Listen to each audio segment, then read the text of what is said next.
Hey guys, how's it going? It's Jason. It's Monday, May 30th, 2016, and I'm doing this quick video to answer a question I got.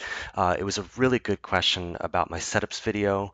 I put out a setups video back in 2014, cataloging the names for my setups that I use for journaling purposes.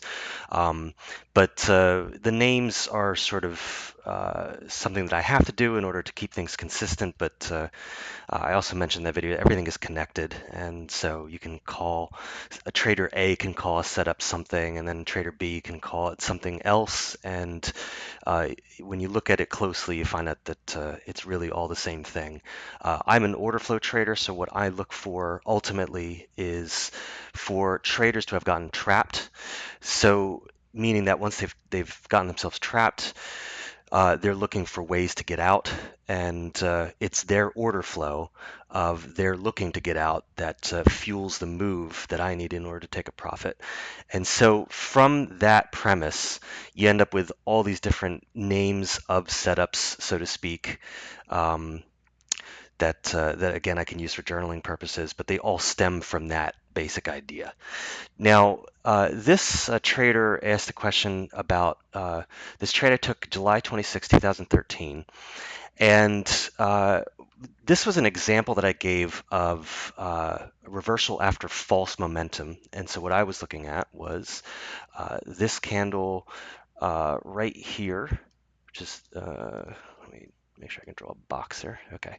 That red candle was the morning open, 9:30. Looks like a pretty bearish candle and has no follow through. All right, and so what I was looking at was when it showed signs that there was no follow through, and it was starting to trade to the upside. It looked good to crack a long there, and I took profit here. Um, Now, this trader asked me a question. He said, basically, I'm paraphrasing this, but it was, what makes this not a left eye setup?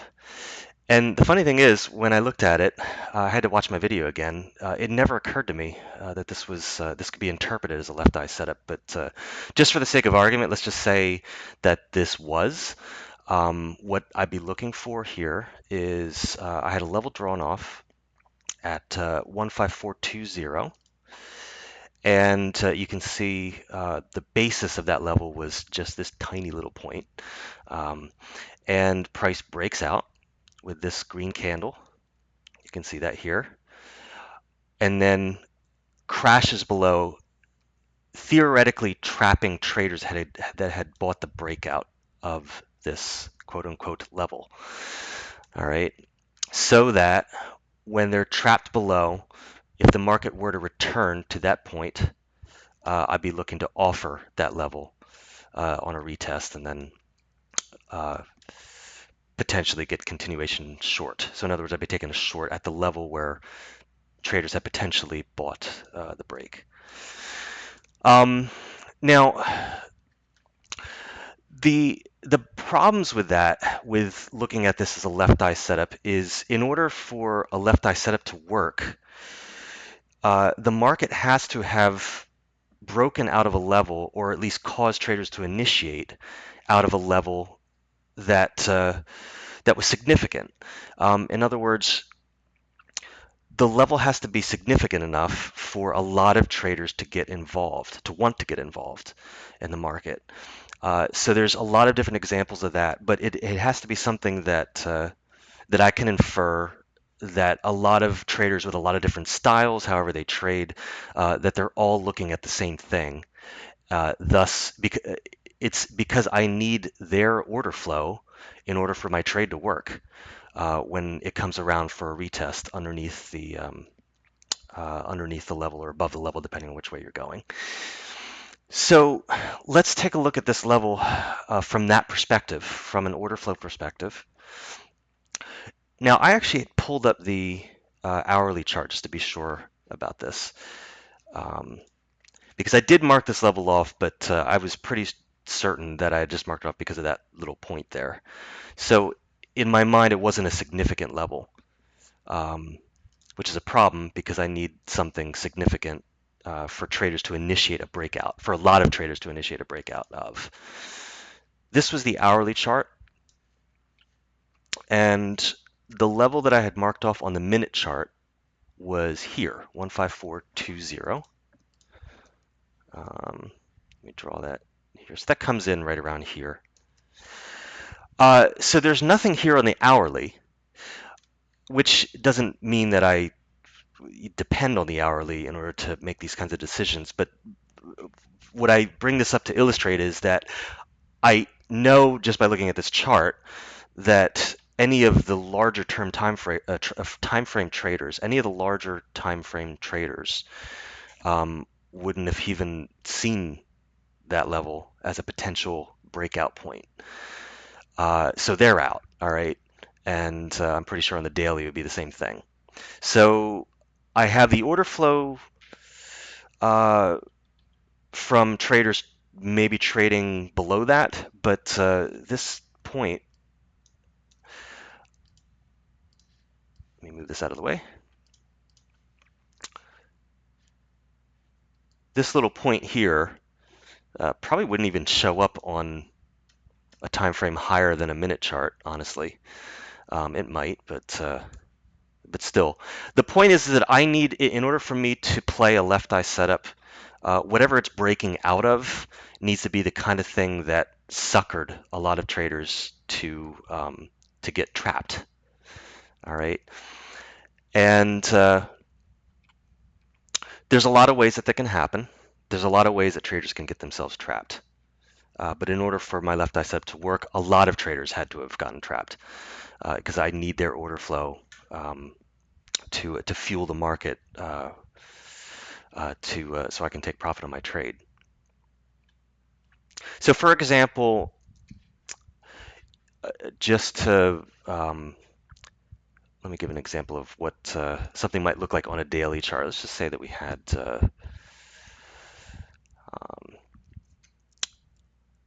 let's just make this a bearish candle. And let's just say, oops, I'm trying my drawing skills here on this with my mouse.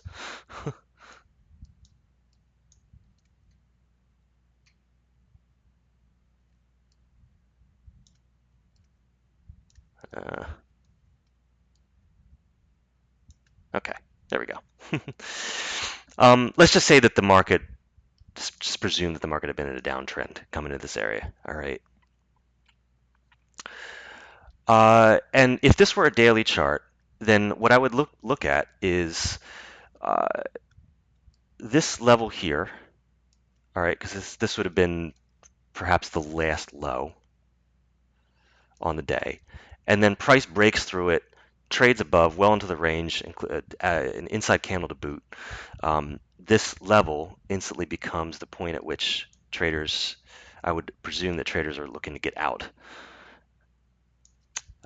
So I'll be looking to bid this level the moment I get the context that traders are probably initiated short into this area, trapped themselves. All right. And then you drill down into the hourly and you can look for other things there as well. The other thing you could look for is, say, if there was let's say there was a downtrend, all right, and let's say, perhaps the market did something like this. Okay, so we had a downtrend, a low, a high, lower low, lower high, lower low, and then suddenly a higher high. All right, well, at that point, everyone's looking at this level because what's the definition of a trend? Is you have those series of lower lows and lower highs for a downtrend. Just reverse it for an uptrend. And suddenly the market puts in this case, in the downtrend, suddenly puts in a higher high. All right, so the last lower high becomes that sort of confirmation that this trend might be reversing. And so what a lot of traders do is they put a buy stop above the high of that last lower high, trying to catch the trend change. Some people just mark it in when they see price trading above that area and they get all excited. So there's those people too. And let's just say for the sake of argument that the market were to do something like this. Okay, so if the market were ever to return there, it doesn't matter when, but I would consider that a valid left eye setup because this is not just any point in the market. Like for example, why not this point or um, there's no other points I can use as an example in my little drawing here, but hope you get the picture here. It's the kind of points that represent things to other traders that are trading different styles, um, trading different setups, et cetera, et cetera. Those are the kinds of points that I need to infer that a number of traders have gotten themselves trapped on the wrong side. All right. So what we have here is really nothing to break out of that's significant. All right. So we do have this green candle, and I had a line drawn there, but that's about it. Additionally, this green candle here was just before the market opened. I think it was like 9:29. So even with that context, you can even see the volume there. Yeah, so there's, price trading at a low volume, and all of a sudden, here's the 9:30 candle, this big red bearish candle. That's that. So how many traders really out of the entire trading world stepped in, bought this market on a break of this tiny little level, and got themselves trapped before 9:30, before all the volatility kicks in, and before all the um, before the majority of the activity, before all the traders are jumping into the market? I mean, this is the pre-market. So how many traders really got themselves trapped? Just remember, I need the order flow of a ton of traders in order for me to get for me to get a move that I can profit off of. So the answer is probably not much. Um, Whereas this big bearish candle on the 9:30 open is something where I can potentially infer that a lot of traders probably jumping in short on this sudden sharp move to the downside. Uh, it's it's a better bet to play that more traders have gotten trapped on the short side here versus those traders that may have gotten themselves potentially trapped on the long side here. So just to compare those two, um, this one for me is the clear winner. But yeah, anyways, that's that. Hope this is helpful. And if you have any questions, let me know. All right, take care, guys.